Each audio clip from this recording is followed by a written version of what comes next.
practices that have led for about 35 years. So this is a new dawn and going in the right direction of where every issues of Ogoni will be discussed and resolved. Because the statement of the president was to give it back to the communities. Remember that our leaders, Ken Saro-Wiwa, led our leader and do an international campaign who will mobilize all communities in Ogoni. And that is what the president also said. So the people coordinated has brought the information back to the community. So all the Ogoni community, all the stakeholders, churches, different people, they will make their input, and that will stand as Ogoni position. When we talk about the Ogoni Bill of Rights, that is what Ogoni Bill of Rights stands for. Negotiation.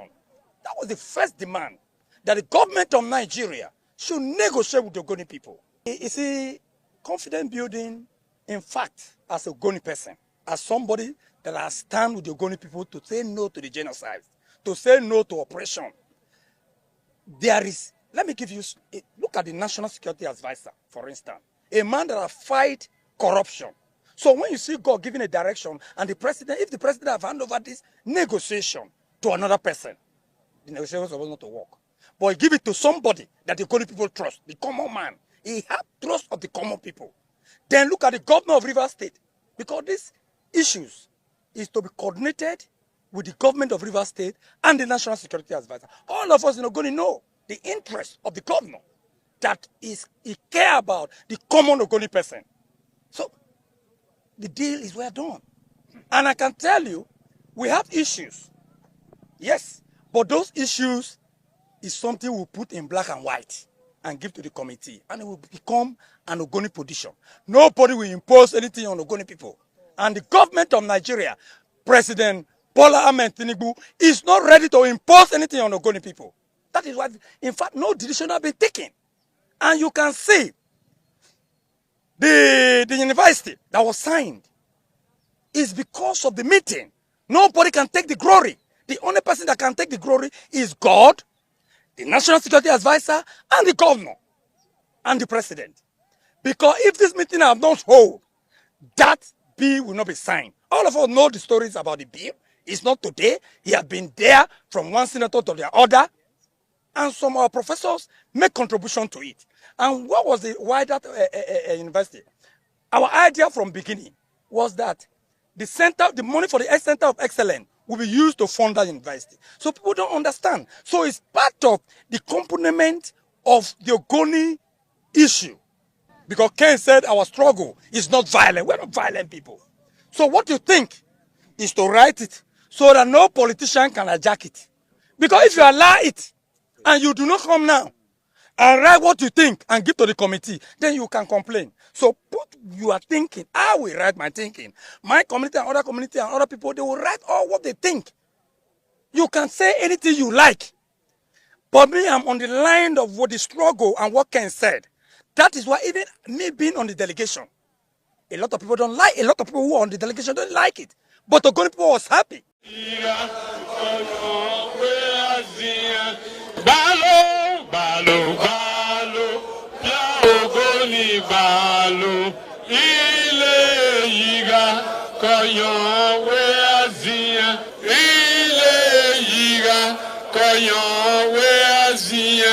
The Ogoni delegation met with the president, and in that meeting, the president advised the delegation to go home and consult with the Ogoni people widely.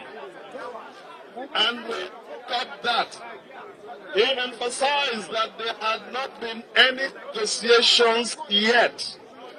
But that delegation asked that the government should do some confidence-building measures that will make the people feel comfortable to engage in the dialogue process.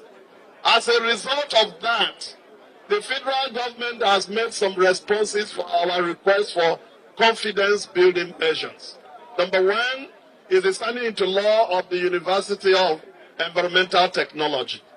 And I can tell you further that in line with that, conversations are going on between the federal government and the state government to hand over the the campus at Sagua for the takeoff of that university. They have also agreed to fast-track the East-West Road, and an agreement has been reached that this time, the first, at least one part of that road must be completed within 3 months, in fact, end of April. So we will be able to have that. They've also agreed to do some affirmative action to employ some Ogonis from each of the local governments in NMPCL and other federal government institutions. Those of you who are familiar with the Bill of Rights, one of the demands was that Ogonis be represented in federal institutions as of right. So we are making some progress in that direction. And there was also some infrastructural interventions that they were supposed to do. And I can also report that as we speak, they have put those in the current national budget. And they will be fast-tracked in the funding so that there will be some activities going on. Mind you, and he said that this is the confidence-building measures. It has not gone to the conversation yet. The conversation is going to be an outcome of what they have started. This is to inform you. There will be town hall meetings. The town hall meetings will go in each of the local government areas. And at the end of the day, they will now have a decision that will reflect all our collective views. He has gone out to give out the email that will happen. This is what will happen in the days ahead.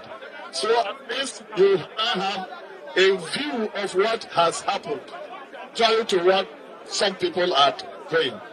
I'm speaking on behalf of President, the chairman of this dialogue committee, Professor John Badidam.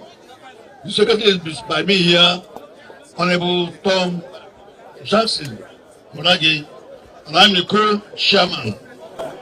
It's important that I begin by acknowledging the invitation extended to the Ogoni delegation by the Master President, President Bola Tinubu, GC FR, for a meeting at the presidential villa on Tuesday, 21st January 2025, on the matter of oil exemption in his wisdom to engage in a credible in Ogoni. His call was born out of the condition that previous efforts, including series of visits by various individuals and groups, have failed to yield meaningful results. In response to these failed attempts, the need for a broad-based consultation became clear. And the delegation were chosen by the Office of National Security Advisor, in collaboration with the Department of State Services, DSS. We are honored to serve in this capacity, and we are sure that we will work diligently to ensure that our voices are heard, and that the dialogue process is not only inclusive, but also meaningful.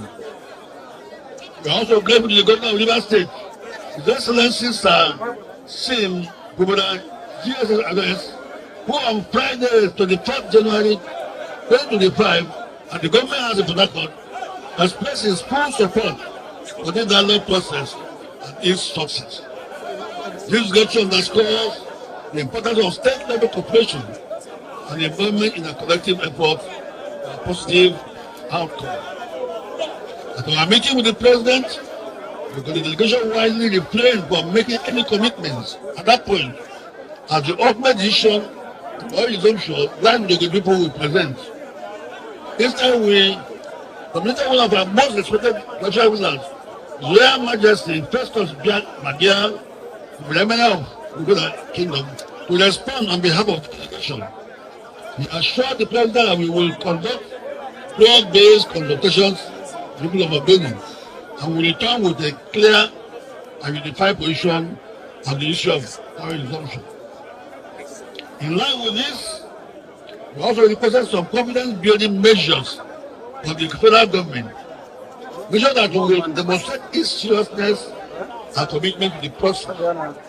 First, we requested for the fast tracking of the completion of the East-West Road, the essential attempt to the bill of establishing the Federal University of Environment and Technology in Ogoni.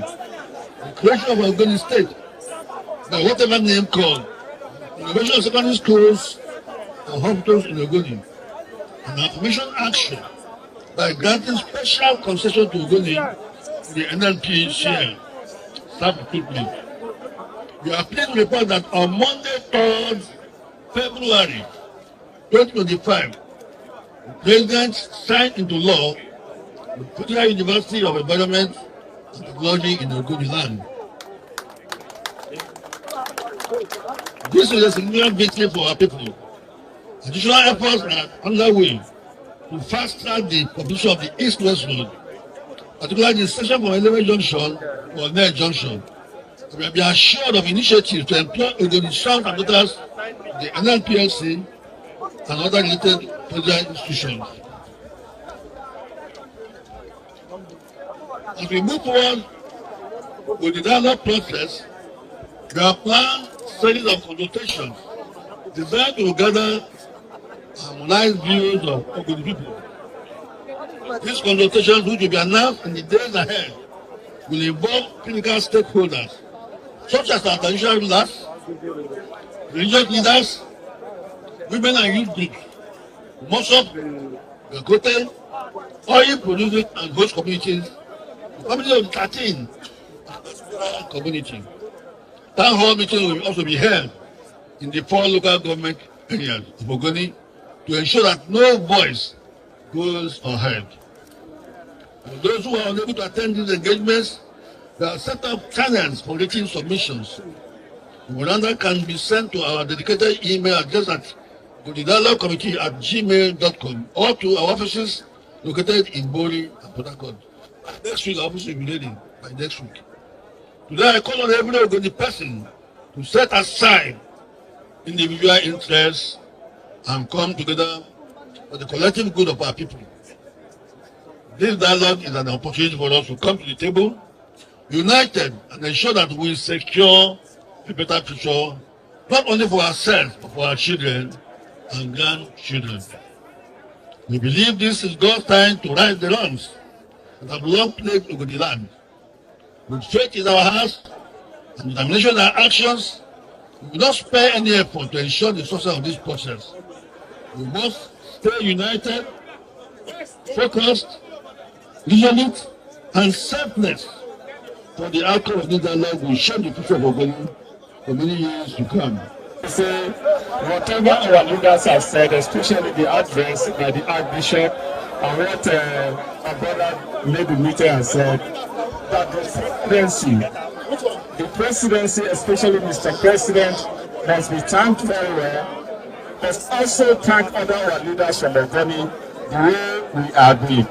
But the major thing is that we need peace. Let's drop whatever concession or whatever things we are seeing. Whatever thing we are looking at that is there, it is uncalled for. And I want to assure all of you, on behalf of our team, just to thank you that the delegation and the delegates that represented you in Abuja, we are there to